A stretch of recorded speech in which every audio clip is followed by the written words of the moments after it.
Olá, tudo bom? Seja muito bem-vindo a mais um programa Como Viver de Renda Fixa, onde nós realizamos todas as terças-feiras pela manhã aqui no estúdio da Infomoney, ao vivo também para o pessoal do Facebook. E hoje estamos no dia 11 de dezembro, se aproximando do Grande Natal, Réveillon, nas festas de final de ano tradicionais, né? Mas muita gente tem se perguntado sobre os investimentos para 2019, né? A gente já falou sobre as perspectivas para 2019 em programas recentes, indicando até os melhores investimentos. Já fiz, inclusive, também programas falando sobre a retrospectiva 2018, falando dos piores e melhores investimentos que foram realizados ao longo desses últimos meses. É bem verdade que a gente não terminou o ano ainda, né? Mas a gente consegue ter um grande norte aí, diante de muitos dados que nós já temos no mercado como um todo. E por falar de renda fixa, dessa vez vamos falar então sobre os 5 piores investimentos para 2019. E aí eu não vou nem colocar só investimentos, eu vou colocar aplicações financeiras. Por que eu estou fazendo dessa forma? Porque uma delas é a primeira, e aí em grande, em especial, que o brasileiro comum ele não tem como gerenciar isso, fica o fundo de garantia, né? O famoso FGTS, Fundo de Garantia por Tempo de Serviço. Por que eu estou colocando entre as 5 piores aplicações financeiras desse ano? Basicamente porque o FGTS ele tem um rendimento de 3% ao ano mais TR, que é a taxa referencial. Essa taxa ela foi implementada lá no início do governo Collor, não serve para absolutamente nada hoje. Para você ter uma ideia, a última remuneração, ou a última correção, melhor falando, da TR, foi em agosto de 2017, ou seja, nós já estamos mais de um ano sem correção na TR, e isso de fato mostra que a TR não serve para absolutamente nada.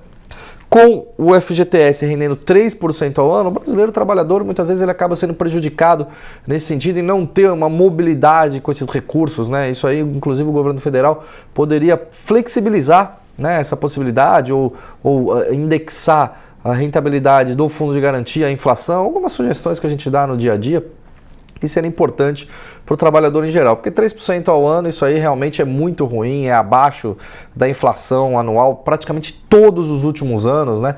Se a gente for só levar em consideração, em 2016 ou 2017, se eu não me engano, nós tivemos o IPCA de 2,95%, ou seja, foi o único ano, nos últimos 20, que nós tivemos inflação abaixo dos 3%. Ou seja, em 19 anos, e isso praticamente no 0 a 0 com a correção do fundo de garantia, né? Então, praticamente, nos últimos 20 anos, em 19, o seu dinheiro que está no FGTS perdeu para a inflação e esse ano não vai ser diferente. A inflação deve fechar o ano em cerca de 3,6% a 3,8%, medida pelo IPCA, e de novo o fundo de garantia aqui rendendo 3% nesse ano. Enfim, então essa é uma das principais, aí, piores aplicações financeiras, se a gente for falar em termos de renda fixa, tá? Isso é sempre muito importante, porque se a gente for falar no mercado de renda variável, a gente tem aí uma série de ativos que podem ficar entre as piores, mas pelo nome já se tratar renda variável, a gente varia, né? A rentabilidade varia, pode parecer só um pouco estranho isso, mas é a grande realidade, a gente não tem como prever o futuro.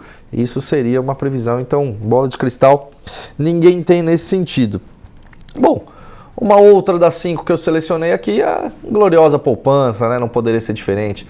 A poupança que ela vem rendendo 0,37% ao mês, em função da taxa de juros estar estável em 6,5% ao ano.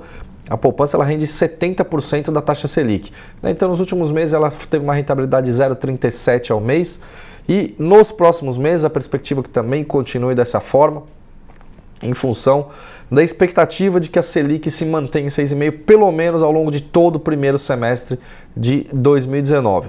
Esse ano de 2018 a poupança deve fechar com um rendimento aí de 4,6% e no ano que vem deve fechar cerca de 4,4%, 4,5% se essa taxa de 0,37% ao mês continuar, ou seja, se a taxa Selic, a taxa básica de juros do nosso país, continuar rentabilizando em 6,5%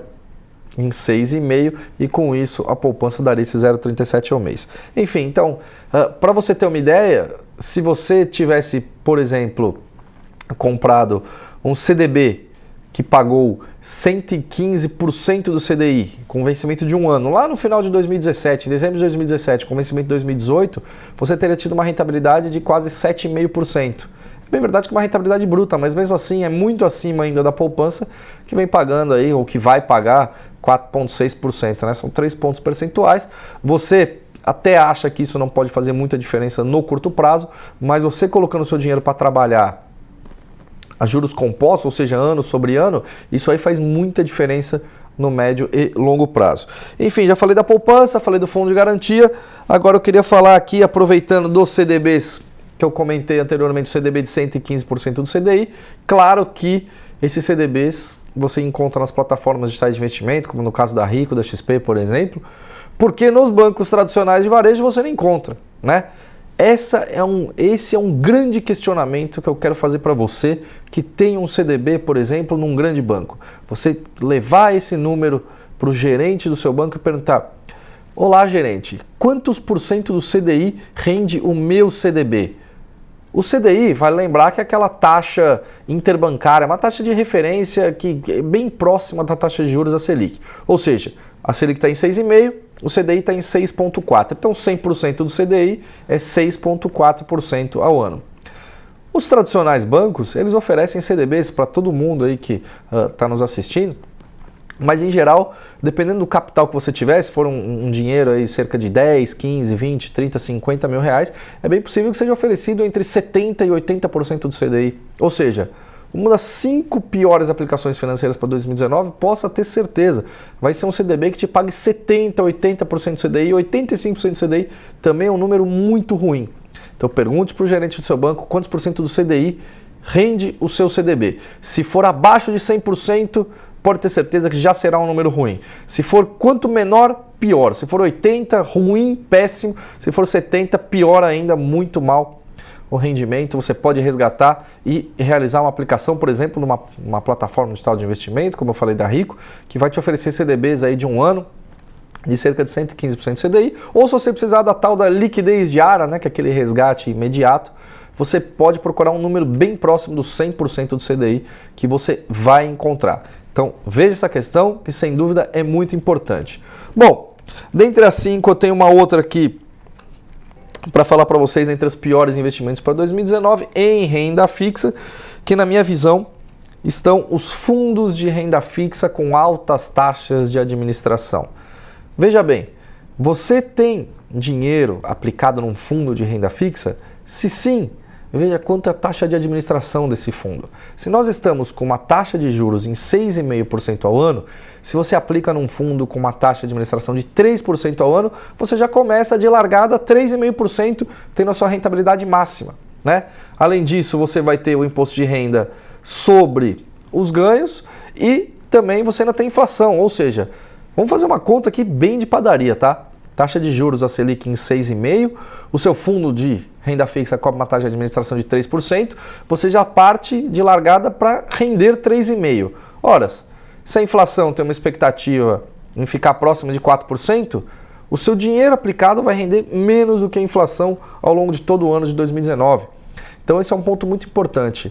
Veja as taxas de administração dos fundos de renda fixa. A gente sempre recomenda que para ter uma boa rentabilidade, o seu fundo deve ter uma taxa muito próxima de 0,5% ao ano ou menos. Verifique essa questão também, então, que é muito importante, não abra mão dessa informação. E por fim, nós temos aqui, entre as 5 piores, eu selecionei os fundos de previdência que cobram de você como investidor taxas de administração elevadas, taxa de carregamento, taxa de entrada, taxa de saída. Veja se o seu fundo de previdência cobra essas taxas todas.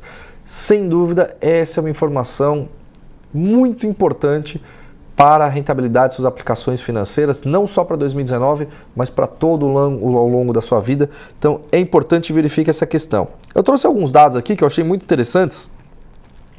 Veja só. Os 2 maiores fundos de renda fixa do mercado em termos de previdência cobram taxas de 1,25% e 1,5% por uma gestão passiva, ou seja, os gestores eles não são ativos de tentar buscar ativos um pouco mais rentáveis ou algumas oportunidades que possam adicionar uma performance interessante para o investidor. E para vocês terem uma ideia, esses 2 fundos que cobram taxas aí de 1,25% e 1,5%, fundos de gestão passiva, né, em renda fixa, fundos de previdência, eles rendem abaixo de 90% do CDI, que é exatamente aquele número que eu falei agora há pouco do CDB. E Só esses dois, contabilizando, eles têm um patrimônio de 92 bilhões de reais. Pois é, esse patrimônio de 92 bilhões de reais vai render uma taxa de 90% do CDI, sendo que tem oportunidades muito melhores do que essa. Então verifique essa questão também. Para vocês terem uma ideia, mais dados aqui que eu trouxe, que o pessoal da área de previdência me passou, a indústria de fundos de previdência tem 760 bilhões de reais em patrimônio e 1.172 fundos. Esses dois fundos que eu mencionei anteriormente, eles representam 12% de toda a indústria dos fundos de previdência. Realmente um patrimônio muito, muito considerável e com uma rentabilidade muito ruim. Outro dado interessante, 88% da indústria de fundos de previdência está em renda fixa. E nenhum dos 10 maiores fundos renderam acima do CDI nesse ano. Isso, sem dúvida alguma, deve estar muito atrelado às taxas de administração, se há taxa de carregamento, taxa de entrada e saída, e também se a gestão ela é passiva ou ativa do gestor responsável por esse fundo. Ok? Então verifique essas questões. Claro que quanto menor a taxa de administração de um fundo de previdência, por exemplo, e aí em mais especial um fundo de gestão passiva, a sua rentabilidade vai ser ruim. Um fundo de gestão ativa, mesmo que ele tenha uma taxa um pouco mais elevada, ele pode ser interessante. Por quê? Porque o gestor toda hora está buscando alguma oportunidade no mercado financeiro para tentar rentabilizar melhor aquele fundo e propiciar maiores benefícios aos seus investidores. Enfim, esses são aí considerados, na minha visão, os 5 piores investimentos para 2019. Fique atento a tudo isso que a gente falou nesse vídeo e verifique esses dados caso você já tenha de fato algum investimento nessas aplicações. Então é isso, um grande abraço, até o próximo vídeo, tchau, tchau.